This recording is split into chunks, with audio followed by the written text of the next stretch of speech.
PAM TV 21 channel, jangan lupa subscribe ya.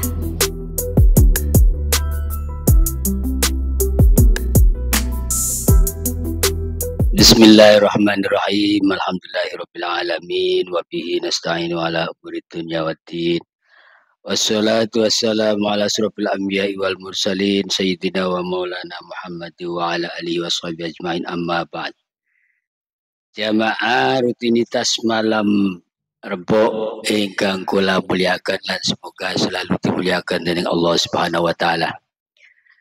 Semoga selalu diberi kesehatan, selalu diberi panjang umur, selalu diberi rezeki yang halal barokah, dan semoga diparingi usahane rezekine tambah kata, usahane tambah maju, lan dados tiyang ingkang dermawan, lan semoga dipun paringi dilindungi saking segala penyakit, dilindungi saking bahaya, lan muga diparingi dados keluarga sakinah mawaddah warahmah, diparingi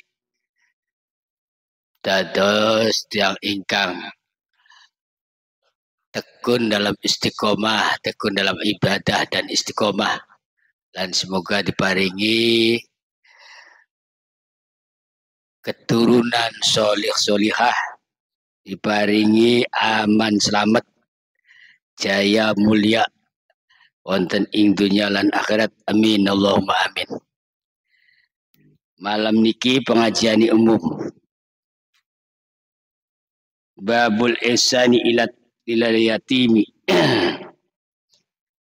Bab menerangkan gawe bagus maring bocah yatim atau anak yatim.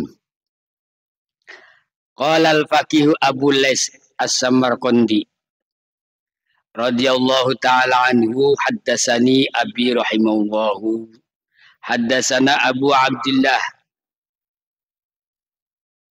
At-Taliqani Samarqandi, haddatsana Ahmad bin Amrin an abihi Isa bin Yunus an Abil Warqa atau Warqa. Qala sami'tu Abdullah ibn Abi Aufa yaqulu qala Rasulullah sallallahu alaihi wasallam. Hadis yang diriwayatkan oleh Abil Warqa. Qala sami'tu, Abi Warqa bersabda, sami'tu Abdullah, aku pernah mendengar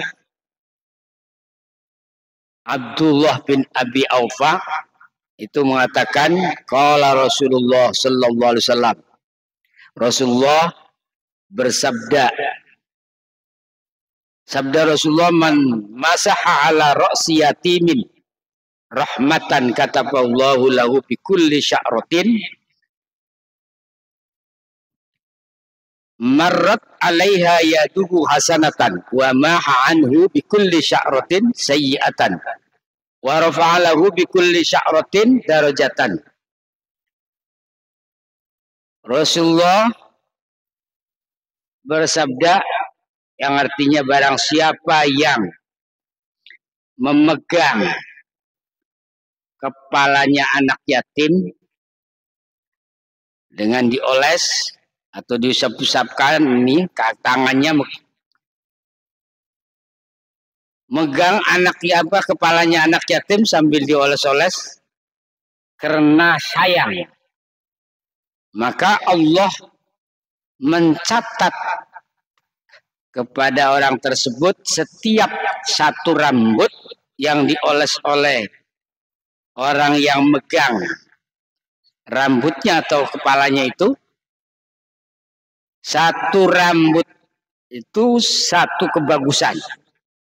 Berarti kalau di kepala itu ada 1000 rambut, berarti 1000 kebagusan.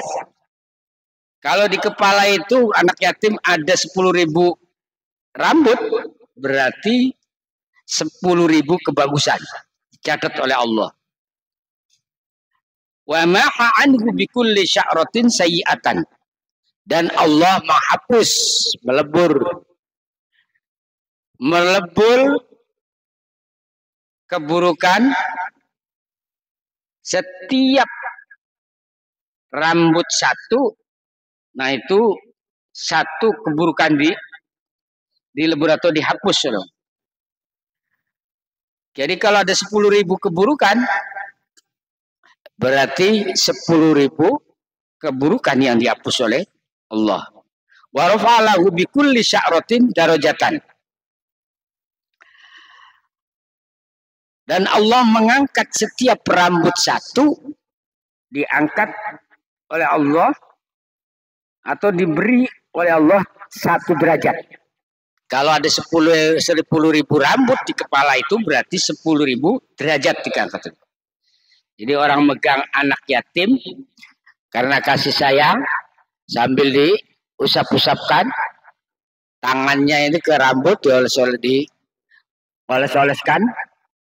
Nah itu kalau ada rambutnya sampai ada 10.000 itu dicatat kebaikan 10.000. Nah, jadi setiap satu rambut satu kebaikan dicatat oleh Allah. Jadi 10.000 rambut tumpah di kepalanya anak yatim berarti 10.000 kebaikan. Nah dihapus kejelekannya, keburukannya, setiap satu rambut dihapus kejelekan atau keburukan 1. Kalau ada 10.000 rambut berarti kejelekan kita yang megang anak yatim itu sambil ngoles-ngoles rambutnya semua, makanya diratain aja biar kena semua rambutnya. Ada 10.000 berarti 10.000 kejelekan dihapus oleh Allah. Dan diangkat derajatnya setiap satu rambut derajat 1. Jadi kalau 10.000 rambut yang dioles-oles itu berarti 10.000 derajat diangkat oleh Allah Subhanahu wa taala. Qala haddatsana Muhammad bin al-Fadli, haddatsana Muhammad bin Qasim an Abi Ali Ar-Rahbi an Ikrimata an Ibni Abbas radhiyallahu anhuma qala Rasulullah sallallahu alaihi wasallam man damma yatiman min baini yatamal muslimina ila ta'amihi wa syarabihi hatta yughnihillahu ta'ala aujaballahu ta'ala lahul jannata albattata illa ayya'mala amalan la yaghfiruhu Allahu lah wa man adhaballahu karimatahu wa sabara wa ihtasaba aujaballahu lahul jannata albattata illa ayya'mala amalan la yaghfiruhu Allahu lahu. Hadis yang diriwayatkan dari Abi Ali Ar-Rahbi, meriwayatkan dari Ikrimah, meriwayatkan dari dari Ibnu Abbas radhiyallahu anhuma. Ibnu Abbas mengatakan Rasulullah pernah berkata begini, man damma, yang artinya barang siapa yang merangkul anak yatim di antara anak-anak yatimnya orang muslim, artinya merangkul itu ila ta'ami wa syarabihi, memberi makan, memberi minum, artinya ngrumat, memperdulikan anak yatim, ngasih makan, ngasih minum, hatta yughnillahu ta'ala, sehingga Allah mencukupi orang tersebut, orang yang memberi makan, memberi minum terhadap anak yatim. Allah akan memberi kecukupan terhadap orang tersebut.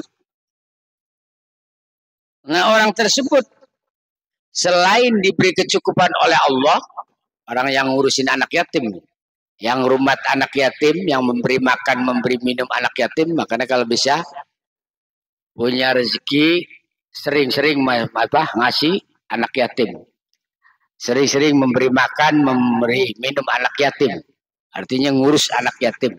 Bila perlu setiap bulan atau syukur-syukur setiap minggu, hasil dari kita berdagang, nyari anak yatim, Entah 1, 2, 3, syukur-syukur sampai banyak. Terus kalau bisa jadi donatur anak yatim. Nah itu nanti Allah akan memberi kepada orang yang memberi makan, yang ngurusin anak yatim tersebut, diberi kecukupan. Bukan sekedar diberi kecukupan, Allah mewajibkan terhadap orang yang ngurusi anak yatim tersebut dimasukkan ke dalam surga dengan pasti. Diwajibkan oleh Allah dimasuk surganya orang yang ngurusi anak yatim, memberi makan anak yatim. Illa ayya'mala amalan la yaghfiru. Kalau orang tersebut tidak mau ngurusi terhadap anak yatim, tahu itu di tetangganya ada anak yatim, tidak peduli terhadap anak yatim, maka Allah tidak akan mengampuni dosanya orang tersebut. Nah, itu. Hanya kita seolah-olah kalau ada anak yatim, apalagi anak yatim orang tuanya ibunya istilahnya nggak punya. Nah, itu seolah-olah kita sebagai orang yang mampu wajib ngurusi anak yatim. Hingga kalau kita tidak peduli terhadap anak yatim, nah itu Allah tidak mengampuni terhadap orang yang tidak peduli terhadap anak yatim tersebut. Wa man adzaballahu karimatahu fasabara waqtasaba. Dan barang siapa yang artinya orang tersebut ngurusi anak yatim, artinya tidak tega terhadap anak yatim tersebut, dan ngurus anak yatim dengan sabar, mencari ridho Allah Subhanahu wa taala, maka Allah wajib, kata Allah, wajib bagi orang yang ngurusin anak yatim yang tidak tega melihat anak yatim terus diurus dengan sabar dan mencari ridho Allah, karena saking ikhlasnya ngurusin anak yatim, maka Allah mewajibkan orang tersebut masuk surga dengan pasti. Illa ayyamal amal la yaghfiruhu Allahu lahu. Lah andaikan orang tersebut tidak peduli, masa bodoh terhadap anak yatim, tidak ngurmati, tidak ngurusi, tidak memberi makan, nah maka Allah tidak akan memberi ampun, artinya tidak mengampuni terhadap orang yang tahu terhadap orang anak yatim tersebut, tidak peduli terhadap anak yatim tersebut. Nah, maka bagi orang-orang yang punya harta benda yang nggak banyak, walaupun kita masih istilahnya sekedar cukup, tapi tahu ada anak yatim, nah itu kita beri anak yatim itu, beri makan, beri minum, ya syukur-syukur setiap hari, gak setiap hari, setiap minggu, gak setiap minggu, ya setiap bulan. Nah, insya Allah rezeki itu ditambah terus oleh Allah, dicukupi Allah, dan Allah menjamin orang yang ngurusi anak yatim ini dengan sabar dan mencari ridho Allah itu akan dimasukkan, bahkan wajib, kata Allah, wajib masuk surganya dengan pasti itu orang tersebut. Ini mungkin keterangan tentang pengajian malam ini tentang anak yatim. Sekian mungkin untuk pertanyaan, barangkali ada pertanyaan-pertanyaannya tentang anak